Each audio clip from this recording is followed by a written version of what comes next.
If you've ever struggled with whether or not to purchase a subwoofer for your system, I have a solution for you today.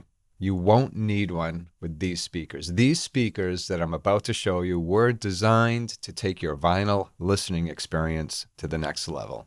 I loved next levels. Yep. When these first arrived at the house, I knew that I was in for a different experience than I was accustomed to. These are Torii Tower S4 speakers from Creative Sound Solutions.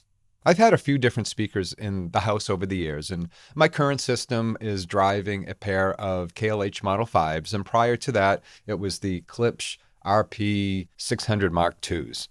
The Klipsch, with its ceramic cones, always sounded a bit bright to me. That could only be tamed with tone controls, which I was really averse to using, but it's fine if you do need to use them, or by very careful placement of the speakers. But I've hung on to them because I actually do like them, and they're up here in the review room with me. The Model 5s fit my smaller main listening room perfectly, and when you hit that sweet spot, when you actually find that placement that just makes those speakers disappear, it's actually transcendent. So when the S4s showed up from CSS, or Creative Sound Solutions, I wasn't sure where I wanted to start. Do I place them in the review room to listen? Do I put them in the main listening room? So I ended up doing both. And that's a real pain, which I try to avoid, since the two rooms, my main room and my review room, are separated by two sets of stairs. At roughly 40 pounds each and about 36 inches high, they won't break your back, but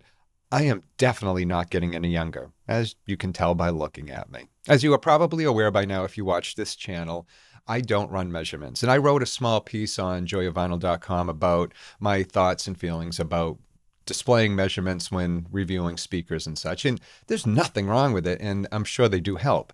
But anyways, I'm not going to recite the whole piece right here. You can read it for yourself. But so everything I'm about to say is subjective to my ears, my rooms, the different listening rooms I was reviewing the speakers and auditioning the speakers in, and also the equipment that the speakers are paired with. And really, anyways, if I were to show you a bunch of charts, all it really does is point out glaring design flaws, which I can assure you there aren't any with these speakers because I didn't build them. And that's not a joke, by the way. The S4s are available as a kit for about $800. And if you're at all up to the task, you'll end up with a speaker that can compete with other speakers easily 3 times as much or more. Since I didn't trust myself at all to not screw up the building process, they were pre-built and sent to me, the towers. And I'm really jealous of folks who are good at do-it-yourself and getting the kit and building it themselves.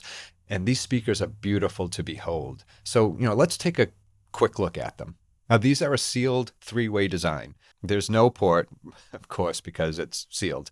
But you can place these a bit closer to the wall. And I still think you need a good foot away, but that's also with my room. And get this, I hinted that you wouldn't need a subwoofer, and I have admittedly played around with getting a subwoofer for especially my main listening room. I'm still undecided, but the more I tweak the system, I get closer and closer to making the decision that I don't need one. But with the S4s, you're not getting 1 or 2 woofers, you're getting 5, and the one below the tweeter acts as a mid-range. So what do you get with all of these woofers? Well, you get bass. And with a nominal impedance of 8 ohms and a sensitivity of, I think it's 88.5, you can pair these speakers with a lot of different amps in a lot of different systems. In my main room, I paired them with my Galleon TS120, the Super MM Phono Stage from Eric Audio, and my Thorens TD160 Super. In my review room, it was the Denon 600NE, a Tavish Classic Phono Stage, and 2 turntables actually, the U-Turn Orbit, and a mystery turntable, which I'll talk about in another video. I started in the review room, and the very first thing I put on the turntable was In My Tribe by 10,000 Maniacs. It's been a while since I've listened to that album, and Natalie Merchant's voice has a depth to it that I didn't remember. I attribute that to the mid-range woofer. And did I mention the bass? Well, I then put on Combat Rock by The Clash. I've been on an 80s kick lately, what can I say? But The Clash was really a fun one to listen to through the S4s. I will say this is a very musical speaker, and it's the upper bass range where it really, really shines. And it's not deep or muddy at all. And those four woofers aren't overkill in any way, shape, or form.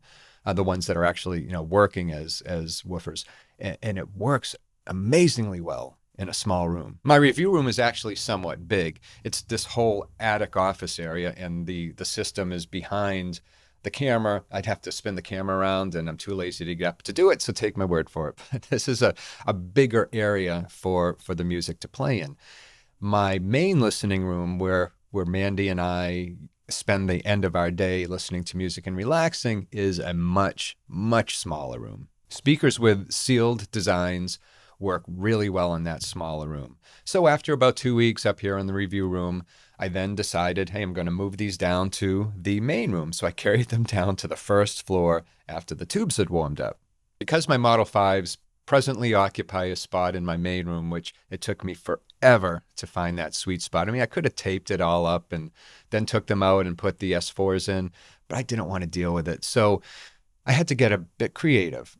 It's not meant to be a room where I review larger gear, but being sealed, I had some wiggle room. Now, I do want to point out, I have a hard time with treble and brightness, especially as I've gotten older, have gotten worse. And that's not the reason why measurements are meaningless. I mean, you could show me measurements and say, this is a perfect speaker for this room, yet my ears are going to pick up treble and brightness more so than I think they ever have in the past.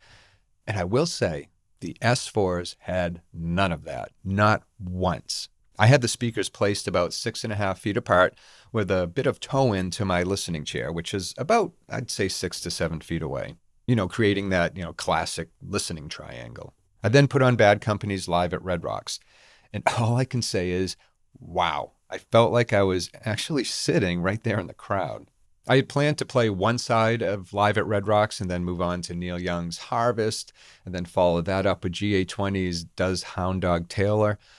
But I was enjoying listening to Live at Red Rocks, listening to Paul Rogers and the boys play, that I could not pull myself away from it. When that happens, it really says a lot about the listening experience. Gear synergy is a very important thing. So who are these for? Well, really anybody. It doesn't matter if you have a large room or a small room.